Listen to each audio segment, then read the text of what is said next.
What will it take for social harmony and equal justice to be achieved in the U.S.? Find out on Talking with Henrietta, coming up next.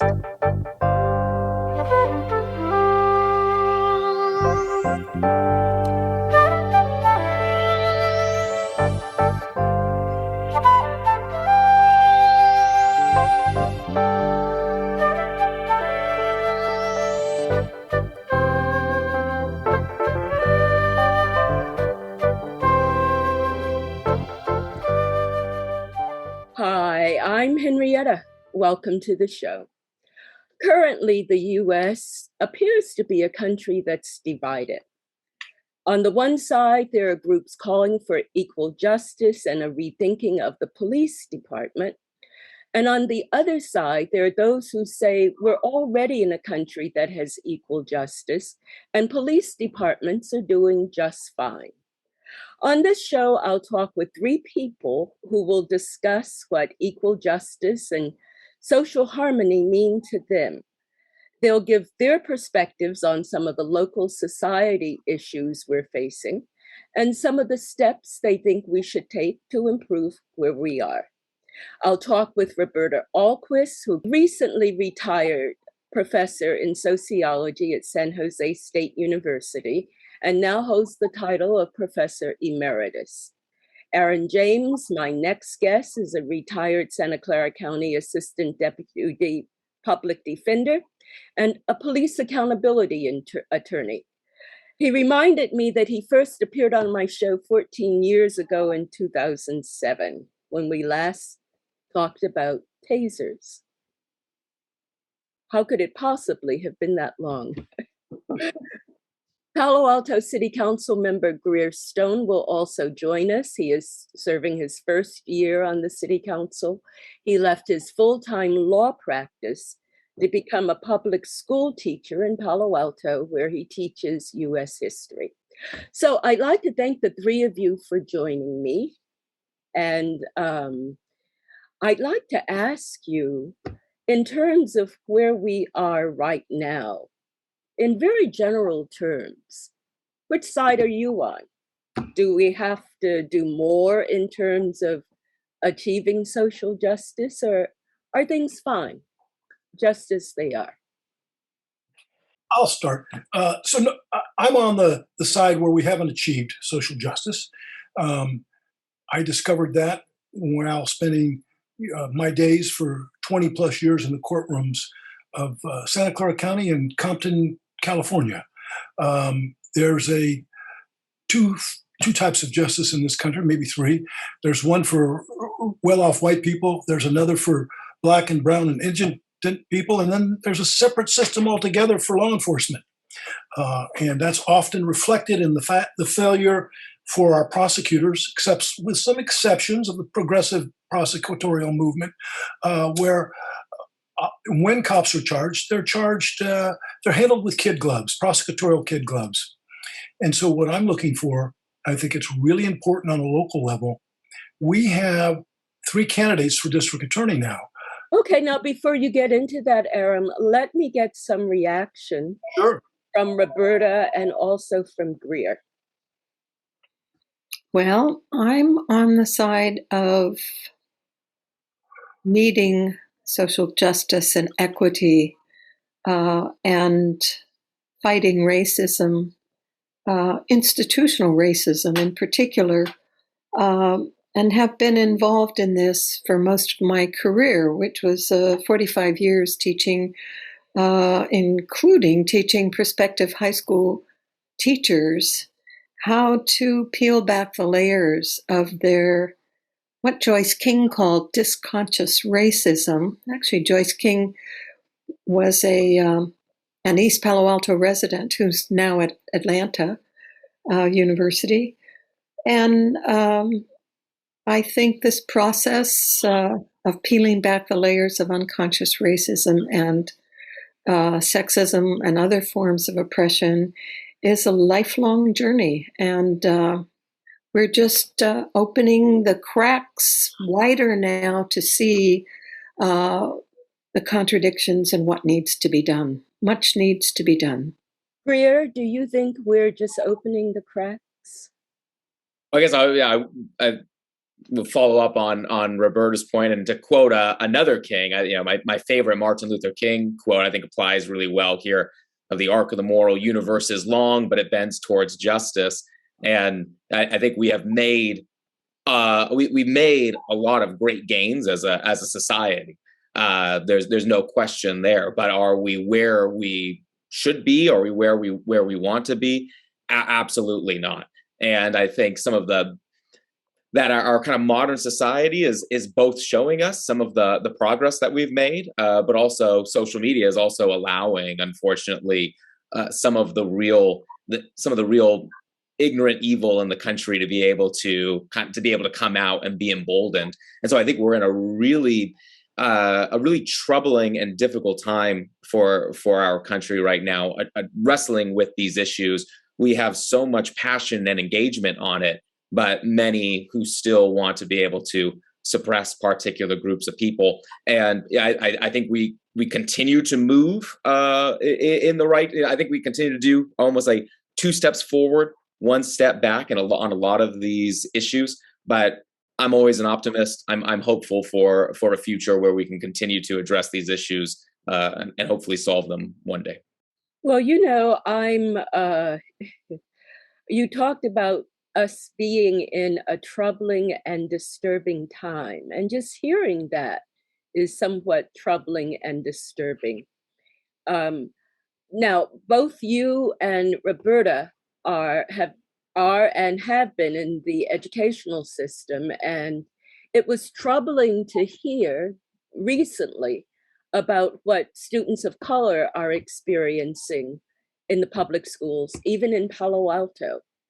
So, how would you explain what's going on? And in terms of the 2 steps forward and 1 step back, what should we be doing? Is this for me? Either you or Roberta, or even Aram.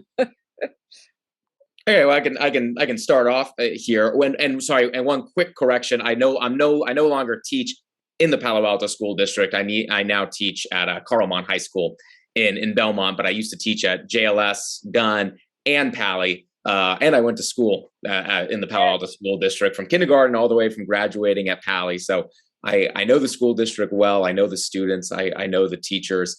And yeah, I mean, this is an incredibly troubling, disturbing case that is coming out of Gunn High School right now with these 6 students, and reading the allegations in the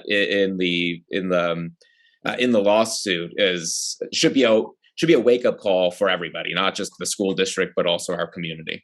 So, for those who are not familiar with the case, say more about it. So my understanding is there are 6 male students. They are freshmen and sophomores.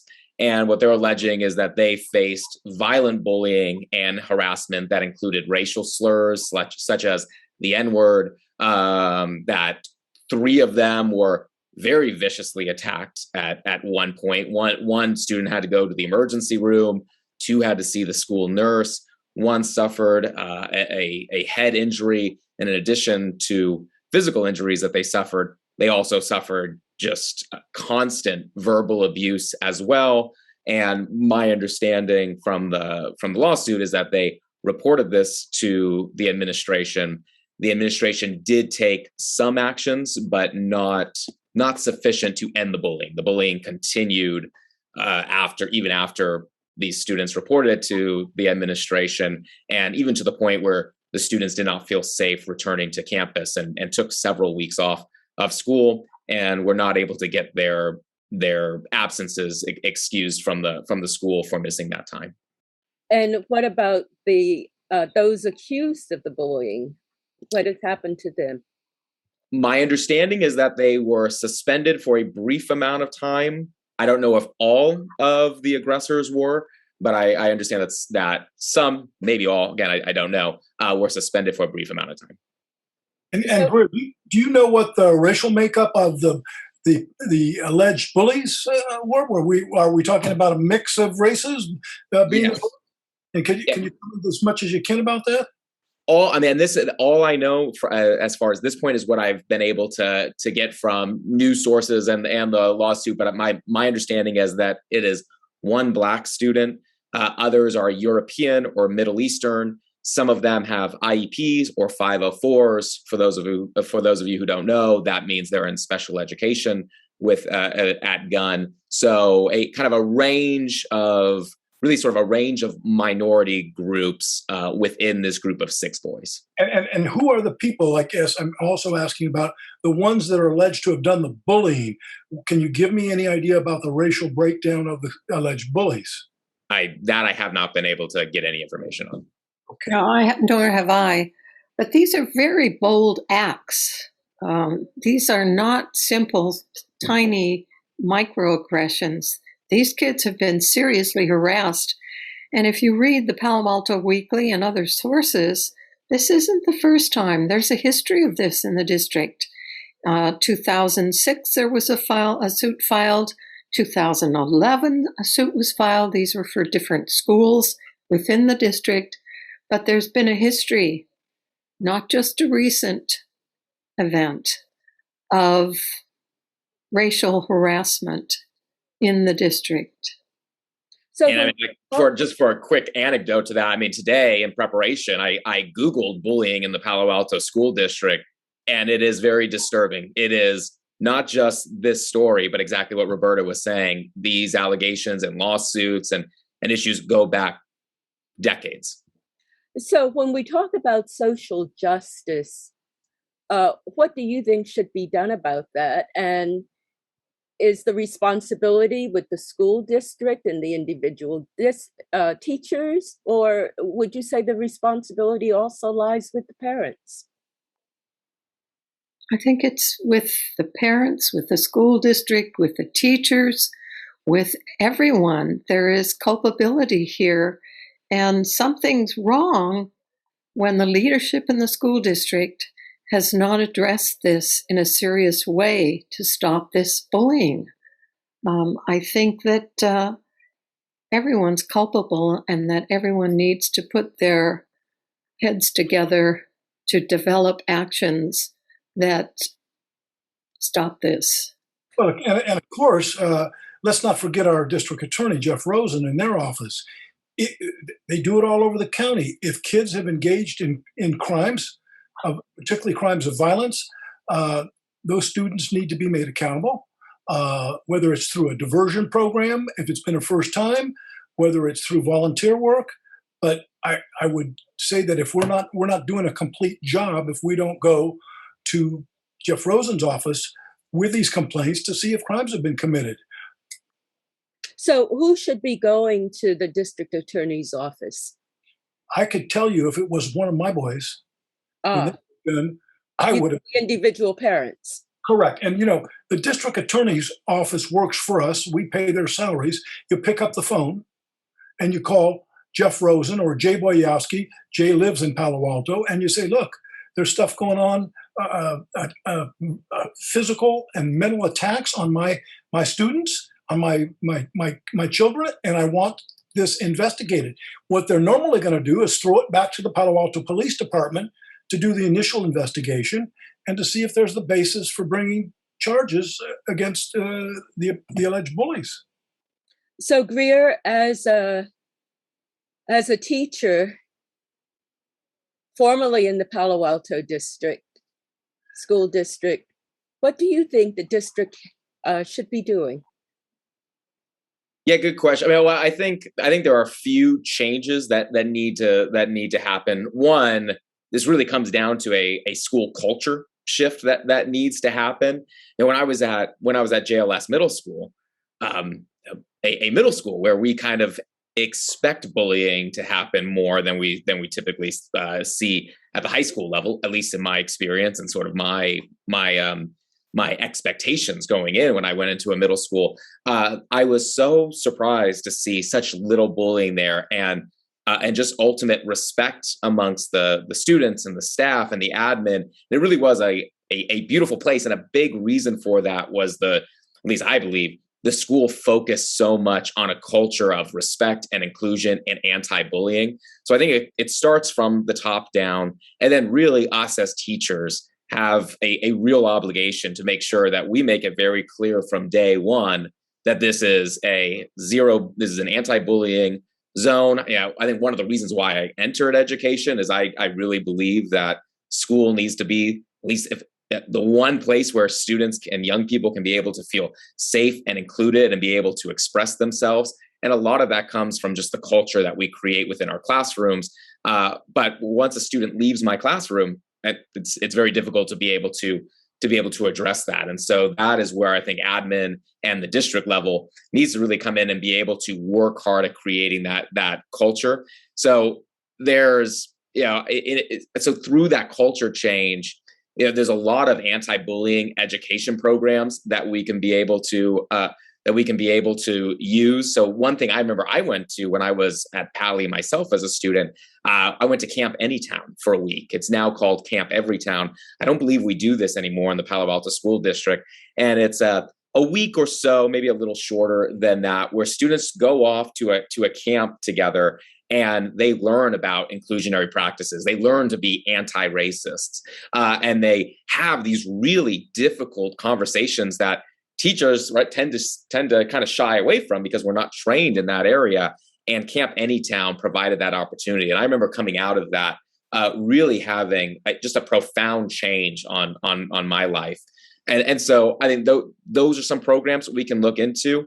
One thing that the U.S. Department of Health and Human Services, they've really created a whole kind of program and documents on bullying prevention intervention. And they really recommend focusing class time specifically dedicated to bullying prevention for about 20 to 30 minutes per week or every other week. And now in most schools, that's really difficult to find that instructional time to do. But fortunately at Gunn and Pali, they both have dedicated 50 minutes a week. At Gunn, it's called the SELF program. It's all related to social emotional learning. I was a SELF teacher while I was there. And at Gunn, it's and at Pali, it's the advisory program. And I was an advisor. Well, it's at Gunn, and I don't know about Pali, but it's at Gunn where the problems seem to be at least made public. So what effect? Are students involved in those programs? So at Gunn, the program is there. It's for more social emotional learning, but there are, at least my memory, I was only a self teacher for a year. There is a little bit on bullying, but not much really at all. So I think that's an area where this program can easily be expanded to address true anti-bullying education. There's something that's a really hot topic right now, and that's critical race theory. And I'd like to get your opinion of it, what you think it is, and whether you think it has a place in our schools. And many parents vehemently object to having this type of focus. So, Roberta, as a retired professor, what do you think? Well, I think, first of all, that there's a lot of misunderstanding about this term, and I think that's problematic.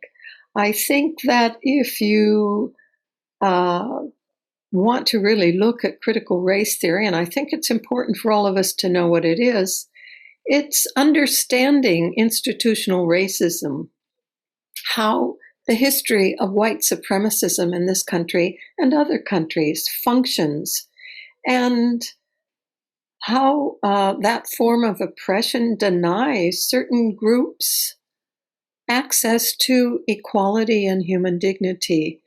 And I think that the right-wing, alt-right, Proud Boys, and the rest of them, that movement has twisted this term and made it sound like a Red Scare, like communism or something. To fear that term, let alone the implications of teaching people how to understand institutional racism. We're part of a society that is grounded in slavery and institutionalized racism. And we need to understand that history, open it up to discuss, and learn how to eradicate it. And the starting is a discussion about what it means, what we do to try and eradicate it, getting the administrators and the students and the teachers to talk about their experience with racism and white privilege. It's not a one-shot deal. It is a start to go to Camp Anytown, and I was actively involved in that as well as a professor. But it's not a one-shot deal, and it's going to take a lot of intensive discussion, engagement, and a willingness to break through this kind of dichotomy of what's good and bad and right and wrong, and look at this over a period of time and embrace our understanding of difference and learn from it. So, yes, go on. So 1 week and one session, 20 minutes a week, that's not enough. It's got to be something that's integrated into the entire structure of the school program. Well, there are those who say that looking at American history in that way places blame. And it makes certain students ashamed to be who they are, because it puts them on the spot as being involved in or somehow associated with the oppressors. So what do the three of you think when it comes to, how would you answer those who would say that? Well, I would start with the fact, just by chance today, there was a lecture on critical race theory given to a group of lawyers. The presenter was Dr. Kira M. Bridges, a young African-American woman from UC Law School. And we talked about that generally, but here I'm a white guy, and I was raised in a family where race was always discussed all the time. I never felt ashamed about having conversations about the truth. And when there was an opportunity to say, look, I'm not sure that that's right, then that was something we discussed as well. But it's an easy bridge, if we're willing to go there, into what I wanted to talk about tonight was the Palo Alto Police Department. Okay? We'll get there. As far as critical race theory goes, going all the way back to 1816, the Black Codes, the Jim Crow, mass incarceration now, those are structural things. It's one thing to pick out, as was presented today, individual bigots. We know bigots are everywhere, okay? But the point is, the institutions, the structures of America have been built, as Roberta said, on white supremacy. We had the slave catchers. We had, we've got the canine units now that go after blacks in this country. If you read the series that I sent around to all of you ad nauseum, mauled when police dogs are used as weapons. We know that canines are used predominantly against black and brown people, and people are dying from them. So why would we keep that from our children? And, when, as an example, with the canine units in Palo Alto, they parade them around proudly to the schools without giving the vile history of these canine units being used to catch, quote unquote, enslaved people that were escaping from slavery, that they were used during the civil rights movement, and they were used to enforce the Black Codes. And now that vestige of slavery is being used in police departments across this country. That's structural racism that our kids need to know about. They need to face it straight up. Well, it's interesting you talk about canines used in the civil rights movement. And I know at least three of us remember the images of Bull Connor, yes, with dogs and the fire hoses on marchers in the South. I said three of us, Greer, because that might not be a memory or an image that you have. Not a memory, but I teach it, so I know. Okay. Now, we talked about the training for public school students. What about the police department? what type of training do they have when it comes to racism and dealing with people from multicultural communities? Well, if I might for a minute, to start with, we all know now, for the first time in decades, the Palo Alto Police Department has no Black officers, zero, while at the same time, 4 or 5 white officers are suing the city for a Black Lives Matter mural that no longer exists, claiming that that mural created a discriminatory and a hostile work environment. That is, to me, code for we've got some white nationalist mentality, maybe not, Ku Klux Klan mentality stuck in that department, okay? But I wanted to say this. I have worked with at least one member of the city council to discuss the possibility of better recruiting practices. I do have a meeting set up next Wednesday with the assistant chief, Andrew Binder, on that. And I've had conversations, and I'm hoping this person might call in tonight, with a retired Black police officer who has come up with some really brilliant ideas on how we could recruit Black officers, and not just for the optics. One of the things I know as a criminal defense lawyer is I'm going to try to get Black jurors in my cases, whether it's a white client on trial or a Black client on trial, because as a general rule, it doesn't make every potential Black juror a good one. But as a general rule, African Americans have had to deal with the police disproportionately from white people. They know the kind of stuff, the kind of oppression that comes down in their communities regularly. There's a systematic attempt in district attorney offices across this country to violate the Equal Protection Clause of the 14th Amendment by keeping Black jurors off. We looked at the Rittenhouse case, correct? And we looked at the Ahmaud Arbery case. We had one Black person on the Arbery case and a person of color in the Rittenhouse case. They were excluded. So talking about the Ahmaud Arbery case and the presence of one Black juror, and out of 11 jurors? And 12 jurors. That's white? Okay, 11 white jurors. Was the verdict a surprise to you in terms of coming from that makeup of the jurors? It was. The prosecutor was extremely strategic.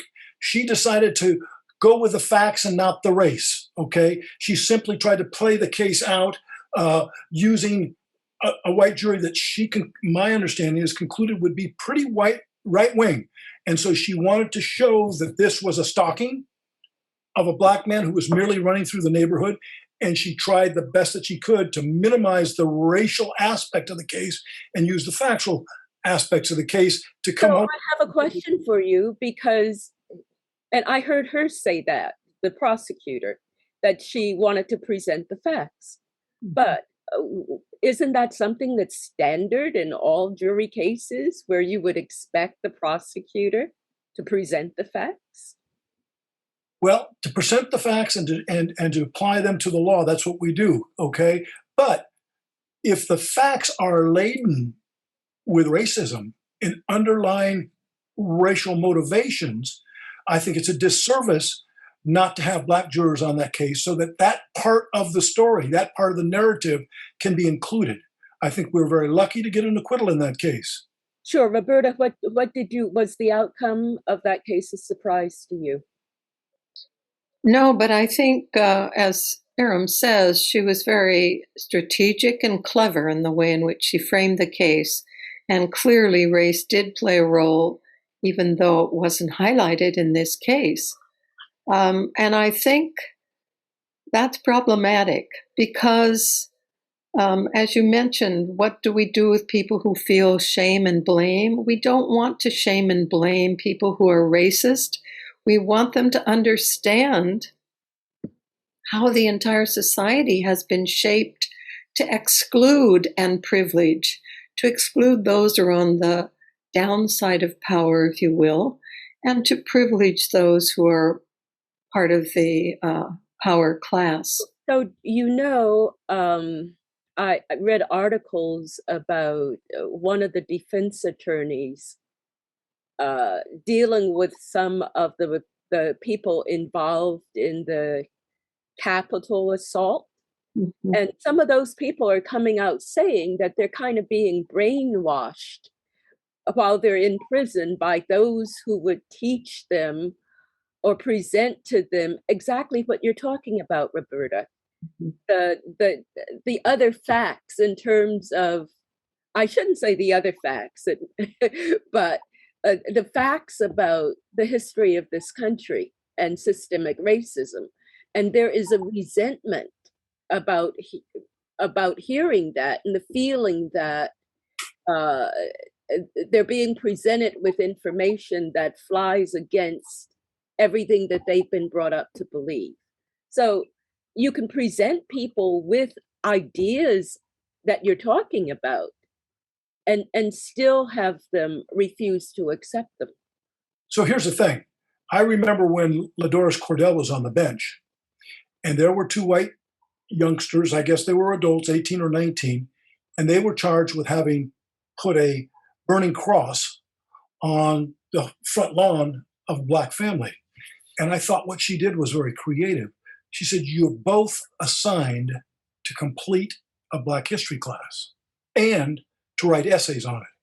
So I think if you're going to go into the prisons and present that information, you've got to probably present a carrot along with it and say, you know, you're going to get some really good, you're going to learn some really good stuff.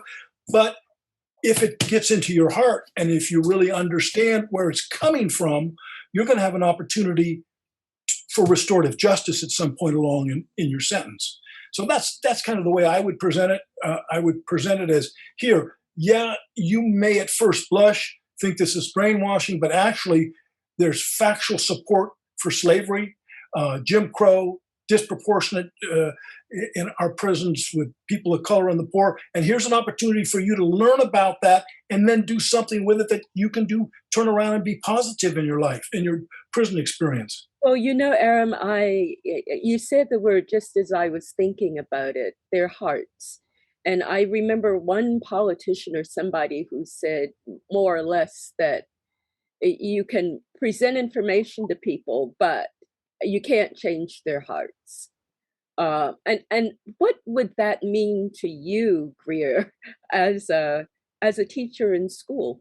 Do you deal? It's one thing to present information to people and their parents who say all of this critical race theory.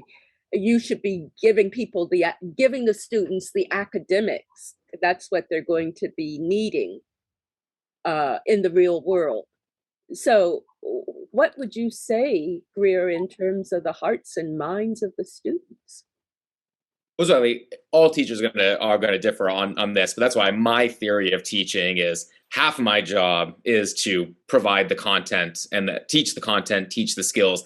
The other half is really all of the other more soft skills that I think are far more important in our lives. I mean, especially teaching social studies. You know, now at this point, I mean, I can teach about the French Revolution. I can teach about the Fourth Amendment. I can teach about whatever, and students can, like what most people today, if they want to learn about something, they need a refresher, they can Google it. So I really think it is more important for me to be able to not only teach their minds, but also address the heart. And that, again, comes back to what I was talking about earlier, where the classroom is really an opportunity for students to be able to engage with one another, learn from each other's experiences. At the start of every school year, I do a Celebrate Diversity project where students get to really don't shy away from their differences. They own it and talk about it and really share where are they coming from and what's the cultural experiences that they're bringing to the classroom. And that creates a safe space for us to talk about issues like race or gender or racism or whatever it may be. And I think that's a really important piece of our educational system that, again, is just kind of left to each individual teacher, isn't really taught to us through my program or talking to others. Maybe Roberta's familiar with some other focus on that. So I think it's really important to be able to do that. And so I see Roberta wants to chime in here, so I don't want to hog the spot. No, that's okay. Well, I think those are good points. I think also importantly, we need to desegregate our communities so that children learn early on about difference and the richness of that difference. Growing up in an all-white school system, growing up in an all-white community does not help people learn about difference. And that's why it's critically important from the very beginning of a child's life to become familiar with diversity, to learn to embrace it, to learn to accept and learn about all the different cultural values, to become culturally competent at an early age. We can't do that if kids fear difference, if they don't grow up learning about different cultures, learning about different racial groups. And so a key is to desegregate our communities from the get-go. And this is a long process. It's not going to happen overnight, but I think it's critically important. Sure. Aram, I'm glad you're back, because how would this apply in terms of the police department? You can give police officers training, and you can give them that carrot, but until you actually change their hearts, have an impact on their hearts, then change might very well be unlikely. What do you think? Well, I've said at many council meetings, and Greer will probably remember this because they cringe sometimes. Not Greer, but the council generally. It's all about accountability. I said you can tinker with the reforms. Every 6 months, you can make all these glorious attempts to change and reform the police department. But the officers in this particular culture that we have of a high percentage of bad cops, if they're not held accountable, if they're not prosecuted with regularity, there's no reason for the officers to follow the reforms that have been laid out. So again, in this case, we can't wait for the cops' hearts to change. Okay, lives will be taken, and mostly Black and brown and poor lives will be destroyed while we're waiting for their heart to catch up. They must be held accountable. We know that Jeff Rosen's got one Palo Alto police officer when there's about 3 or 4 that should have been prosecuted. Wayne Benitez has been in he's the gentleman they referred to as the fuse in the paper. And so now we've got to go to trial on those cases. So for those who would not be familiar with the case and the fuse, say something about that. Well, okay, so there was a very bad incident at Buena Vista mobile home park a couple of years back. A gentleman, Gustavo Alvarez, lived there. And he was buying donuts for his son. No, that's another case. That's the Arvalo case. Okay. So the first case, the one that Wayne Benitez is on trial for, is they went over to the mobile home, and Benitez kicked the door open and eventually dragged Mr. Alvarez out. There had been lots of prior police contact between the police and Gustavo Alvarez. He got really smart and he put up a surveillance system. His head was slammed down. The police car. On the police car, he was bleeding. The comments that were captured on his video allegedly suggest, hey, look, I'm bleeding. Mr. Alvarez says to Wayne Benitez and the other 4 officers there. And he says, well, something to the effect, you're going to be bleeding a lot more soon. And now do you think you're a tough guy? And I understand, wasn't reported this time, but earlier there was a homophobic statement made and directed at Gustavo Alvarez. That case is settled for $575,000. And you'll see in the paper, there's about 4 other officers. They're fighting over the extent of what the city's going to turn over to the DA in terms of misconduct records, so that when the cops get on the stand, if they do, and choose to try to defend Officer Benitez, former Officer Benitez, they'll be impeached by their prior misconduct if it exists in the file. So they're dealing with that now. But go ahead with your question. I can see. So what happened to the officer who made the comments and he resigned early. At this point, he has retained his retirement. I think what happens is because he's not charged with a felony, and Greer, maybe you know this better than I can check it out. I was asked earlier today. He's charged with 2 serious misdemeanors. One, an assault, a physical touching under color of authority, and 2, making a false police report. They said there was no violence at the scene in the police report, and 9 months later, Mr. Alvarez's lawyer released the tape of the incident that showed quite to the contrary, that it was a violent confrontation. One of the officers involved, a guy named Thomas DeStefano, he's the officer involved in the donut case. He's left the department. The city of Palo Alto Police Department or the city doesn't want to release whether he was voluntarily left the department or whether he was fired. Okay, he was involved in a number of violent incidents over the years, and the city is facing $30 million in lawsuits as we speak. I made this tongue-in-cheek article I wrote to the Palo Alto. We don't need to worry about the city being the citizens defunding the police department. The cops are doing a good enough job by these horrendously large lawsuits of defunding the city. So now, Greer, as the Palo Alto City Council member, we heard Aram talk about the money that the city has to kind of fork over. What do you say? What is the city council saying about this?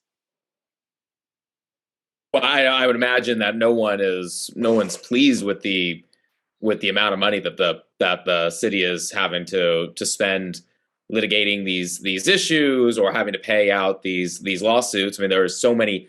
I mean, already due to the pandemic and economic concerns, the city is already crunched for cash, and would be wonderful to be able to see more money being spent on programs to be able to help the community and to be able to invest into things like recruiting a more diverse police department. But we have to. But at the end of the day, this is the legal process, and sometimes that's what's required to happen. So the city council hires the police chief, right? Yes. City manager does. Manager, right. Am I correct, Greer? You guys oversee the police. Yeah. But the actual hiring is Ed Chicana does that. And how we got this police chief, it's really a trail of tears. Robert Johnson spent many years in the sheriff's department in Palmdale and Lancaster, where when you read about that, the black community, a lot of the black community did not want him there in Palmdale and Lancaster. He then comes to Menlo Park, and he spends 4 or 5 years there. He brings tasers into town, and there were lots of African Americans that came forward to say that the discriminatory policing, racially discriminatory policing, was taking place under the leadership of Robert Johnson. Then he comes to Palo Alto. He's the least transparent chief that I've ever seen in all the years and I grew up in Palo Alto. I went to Gunn High School. I went to the elementary schools there. And he had, as you know, Henrietta, he's cut off your access and other, the citizens, but also the press access to the radio transmissions. They've encrypted them when they didn't need to do that. The CHP is not doing it. So we've got a guy that doesn't like to answer. I've asked for months, what's the canine budget? Won't give me a clear number. It's the city council that approves the budget for the police department, right, Greer? Yes. Yeah, so is the city council examining any of these issues that Aram brought up?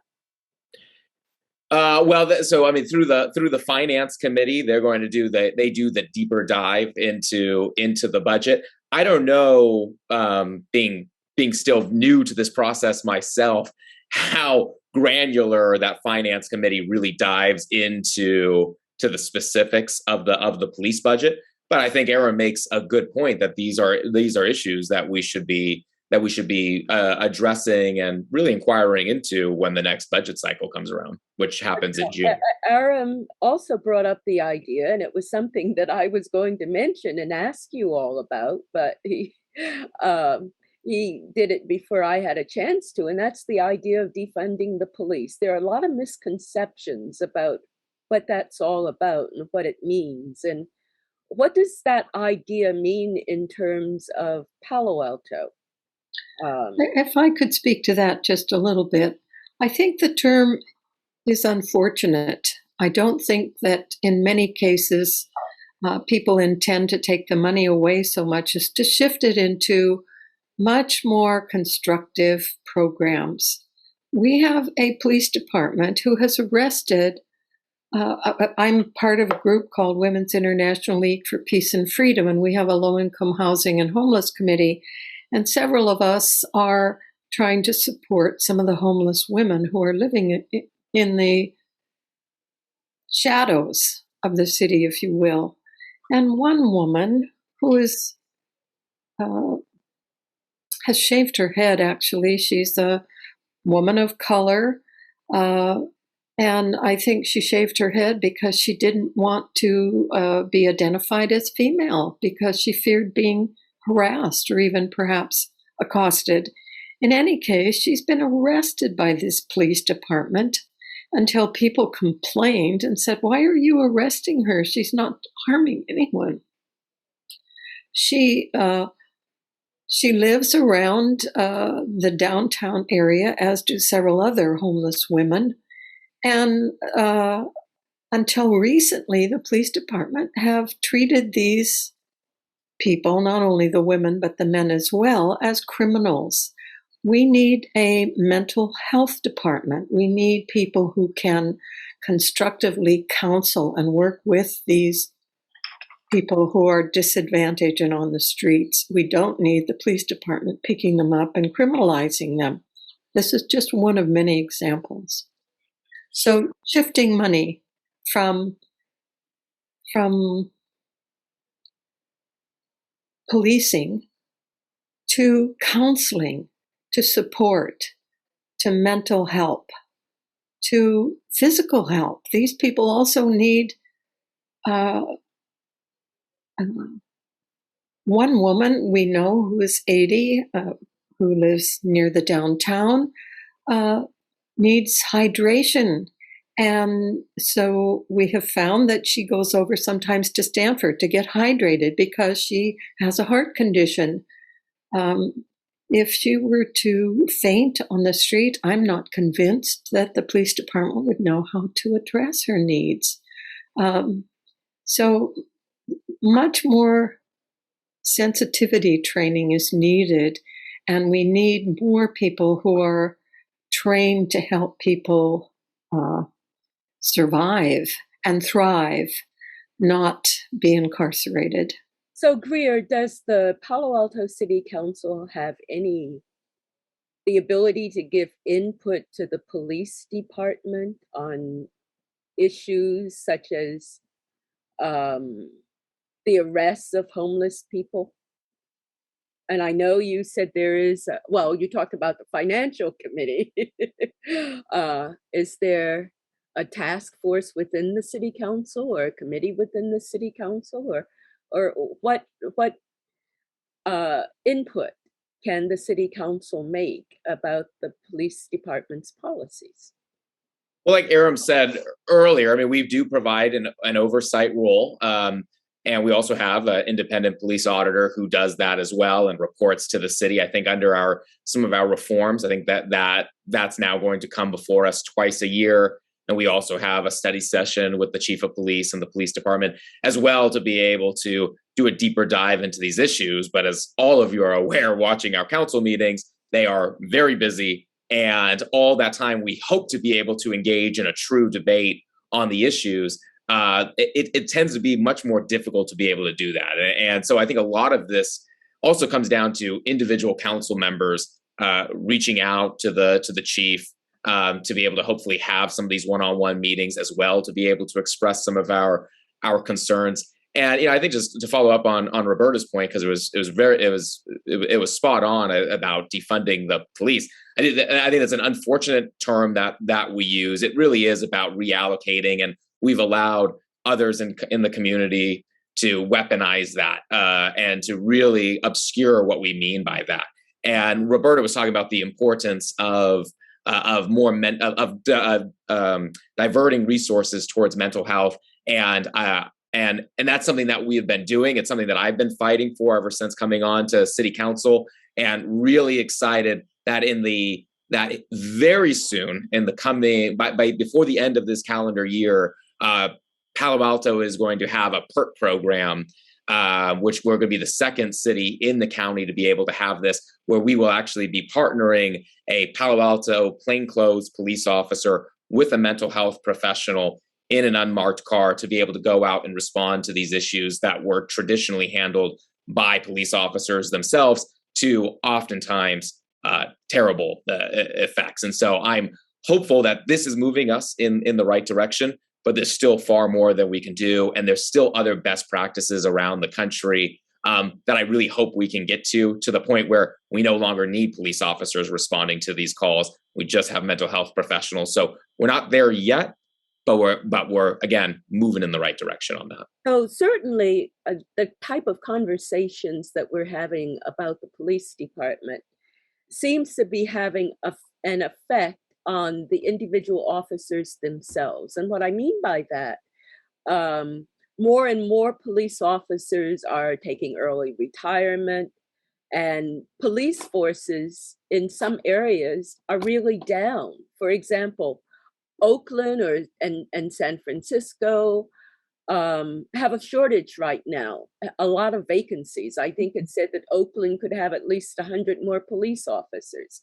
And we're seeing crimes go on like in department stores, and hearing that there aren't really enough police officers around. So what can be done to kind of balance what we're talking about in terms of changes in the police department and keeping up the morale of police officers who feel that they're targets now, that police departments are under siege?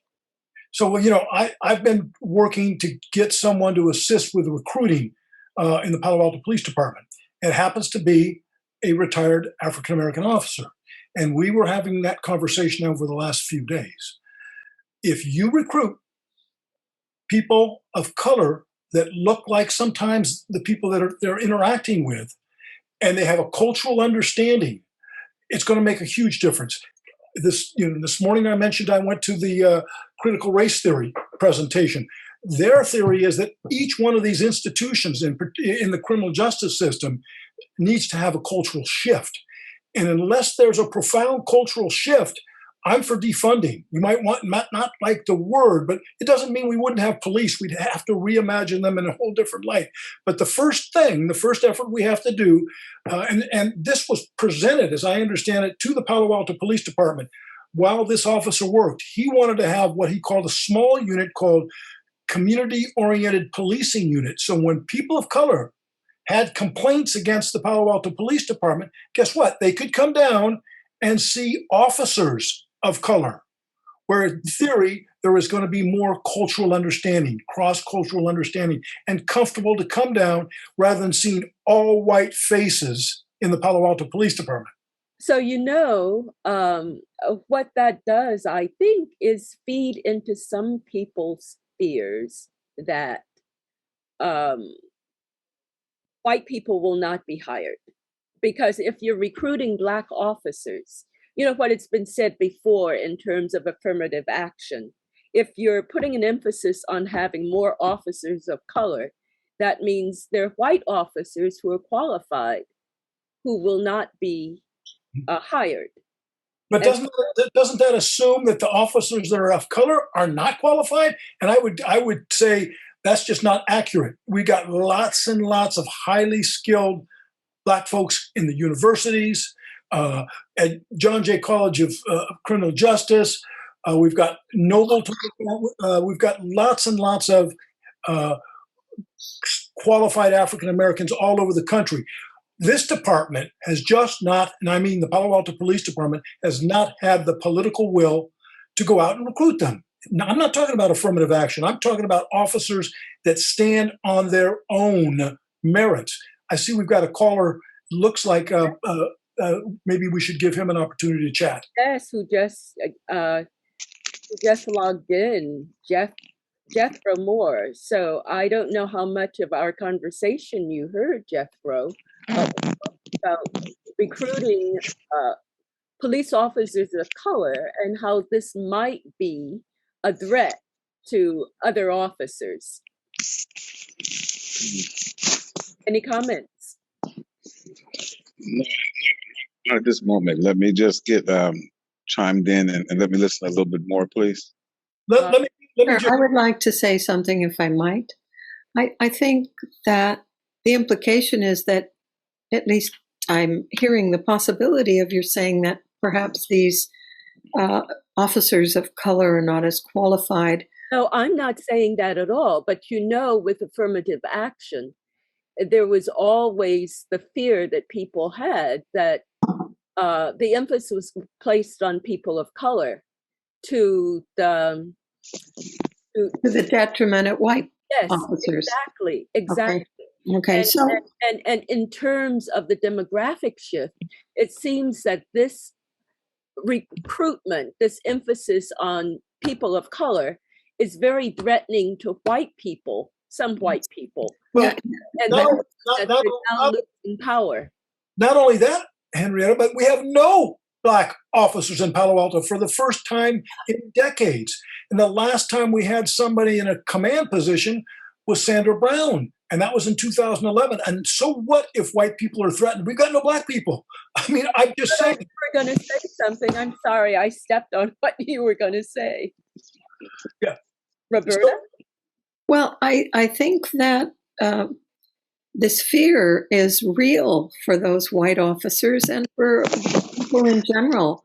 But we're going to have to teach these folks that they need to learn about diversity so that these fears will be unfounded. They will learn if they have connections and communication and relationships with people with whom they've had very little contact with over the years.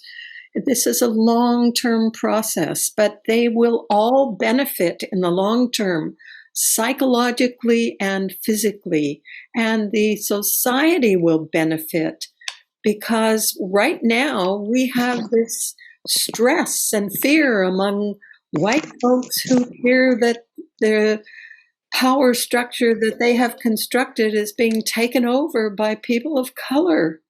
And that's not happening. We need to educate people about sharing and social justice. And it's time for that change to occur. Either way, for anybody that doesn't know, Jethroe Moore is the past president for many, many, many years of the San Jose and Silicon Valley NAACP. Yes. Any comments, Jethroe? Well, yeah. Well, yes. Can you hear me? Yes. Hear you very well, yes, I'm also a past commissioner on California Post, and Post is Peace Officer Standards and Training, in which we actually would help write the guidelines for the training of police officers across the state of California. And often in that process, there was much concerns expressed about the lack of diversity and the lack of Black police officers across the state of California, and not just Palo Alto. Palo Alto highlights a growing problem in this nation of lack of people of color in there, in the police departments. So when you have that problem, not just in recruiting and retaining and promoting, you create a bigger problem, not just in perception of what you're doing, but in actually the culture. And we know that diverse cultures in any organization makes the organization a better functioning organization because you become more well-rounded to understand from different perspectives.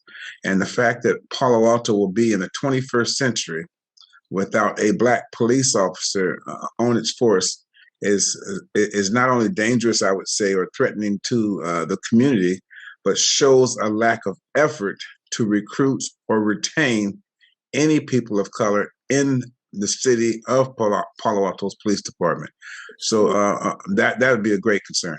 Yeah. I also think that it's not only in the police department, it's in the schools, it's in the healthcare system, it's in the prisons.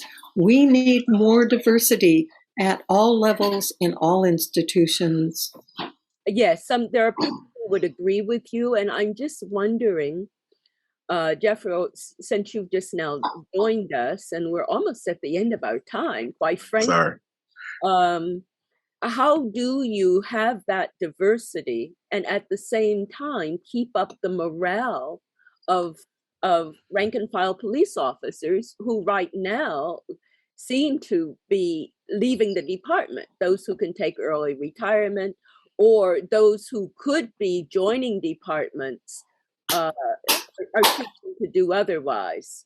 Police, the numbers of police officers are down in departments, and the numbers of those joining police departments happens to be down. So how can these changes be made? What we did, threatening to people. Well, what we did here in San Jose, we made a concerted effort when I was in San Jose to go out and recruit Black police officers. That meant we went back not only to back east in New York or into the southern states, but we also went into the Black colleges and universities. And you will see over the course of the last 3 or 4 years at the San Jose Police Department, there's been a high recruitment and retention of Black officers to try to increase those numbers. And I would highly suggest Palo Alto should be making that same effort to go out and recruit officers in these communities. And say, what was the reaction of those already on the force? Was there resentment? Was there a lowering from morale? Was there harassment of the new police officers? I would like to think that there was no harassment, but I would be naive to think that Biddleman was not comfortable. But we made sure that they got outside of their comfortable where they were at, and actually got 2 teams of officers to go out and recruit. As a matter of fact, to highlight, one year they showed up at the NAACP convention and recruited at that convention for officers. They went to job fairs across the nation specifically to recruit people of colors and increase the class sizes. And so if you will see now, San Jose Police Department, last time I was there a year ago, we had a picnic or a gathering where I met with many of the new officers to welcome them in. And that was also a highly recruited class of women officers. And I'll bet you that you'll see in Palo Alto, there's not enough women officers as well. Right. And so that recruitment becomes twofold in order to build that. And so they build a camaraderie that help encourage each other and help practice for the testing. And we put them through classes together so that they were never given the chance to really be isolated by themselves.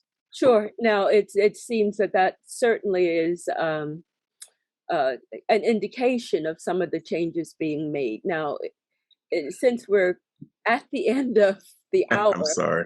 That's perfectly okay. Your input has been very much appreciated, and I'm glad you could join with us. I'd like to give each of you a chance, since we're talking about achieving social harmony and justice, to add any final thoughts that you might like to share. Roberta, I'll start with you. Well, as I said before, it's going to take a long time, and we have to be patient, but as well, we have to be vigilant. But the advantages of a more socially just world, a more economically just world, is that we will all live in much more harmony. There will be less stress, there will be less conflict, and I look forward to our taking big steps and small steps to move forward. And I think Black Lives Matter, ethnic studies, critical race theory, the hashtag women's movement, all of these are steps in the right direction. Thanks, Roberta. Aram. About all I can handle at this point is I'm going to continue to work with the Palo Alto Police Department. I do not think Chief Johnson is the right person. He let his true feelings come out back on the 26th when he said, we need to lock these folks up. And we all know that's code for locking more black and brown folks up.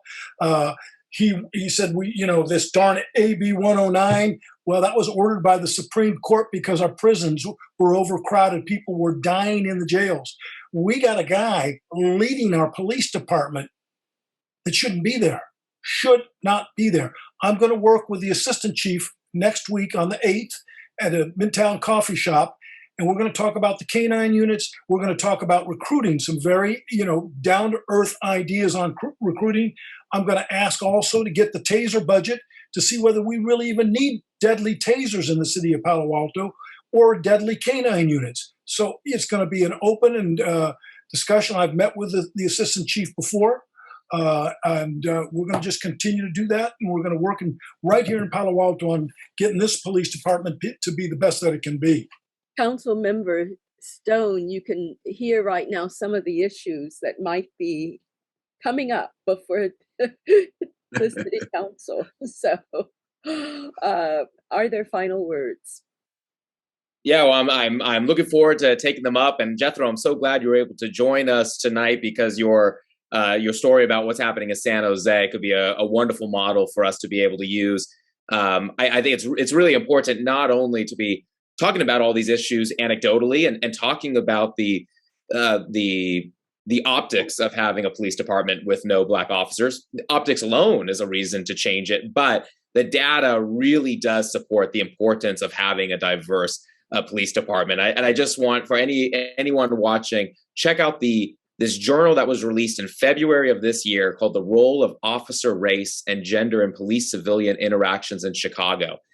It tracked over 3 million patrol assignments, over 7,000 officers over the course of 7 years, and showed conclusively that Black and Hispanic officers, compared to white officers, made far fewer stops and arrests and used less force, 20 to 30% less stops, less arrests, less force. So this is really not just an optic issue. This is something that is going to make our community safer. And when we talk about reprioritizing our budgets and everything, I mean, this is all part of it. I mean, it really is. There's very few panaceas in life, and this is one of the areas where we can really make a significant difference. So, Jethroe, before you comment on that, I'm just going to say it seems like the assumption of making less stops and making less arrests is a good thing. Well, let me just necessarily letting the criminals go, right? Well, and let me clarify, that study did point out that when it came to violent crimes, the rate was the same. It was regarding lesser crimes, mostly property crimes, and other more minor issues, where we're showing that officers of color were able to empathize with the situation, be able to de-escalate situations, and not have to lead to the point of using force or making an arrest, and was able to talk down a lot of suspects. And that's the type of 21st century policing that we should really be focused on. It really is about people at the end of the day, and that's what we shouldn't lose track of that. Sure, thank you. Now, Mr. Moore, you were the last in terms of joining us, so you can be the last in terms of making final remarks. Well, thank you. And again, Councilman Stone and everybody out there, the key to policing America has to really look at our criminal justice system has failed us. We've been doing the same old thing for 30 years, 40 years, 50 years, and it's not gotten better. We keep people in an inhumane position when we have them in jails and in prisons. The people in jails and in prison are treated worse than our dogs and cats in the humane society. If we had the same care for our human beings that do, unfortunately, get locked up, we could re-enter them into the community much more better. So when we look at what we need to do with the police department in Palo Alto, we need to look at the community must be part of this hiring process that brings these officers in. The community must be part of the process that sits down and talks with them. And this should be people from Stanford and people from the East Palo Alto community, as well as some from the Santa Clara community, because we all converge into these central hubs of meeting places where we will interact with the Palo Alto police. And so it's very important that you bring these people in, or bring people like Aram or myself or others in the community that can talk to the police about reality and not something that they do on the testing of the screen. Most of our police officers have perishable skills. And so most of those skills perish over time and they don't take them up again. So it's just very important that you make sure that you go out and you do a robust effort in recruiting Black and brown and women to the police department as soon as you can.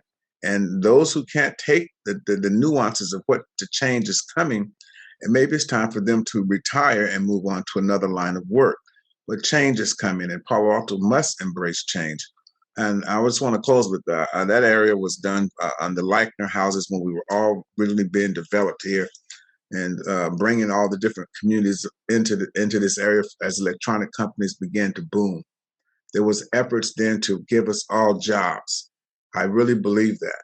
And we must get Palo Alto back on track and make Palo Alto more welcoming, because if we're honest with ourselves, Palo Alto does lean purple. And that means their politics are generally purple or more to the Republican bent that has not been friendly to people of color. And so we need to make Palo Alto a friendly place for all people and not just those with the fortune to have big money.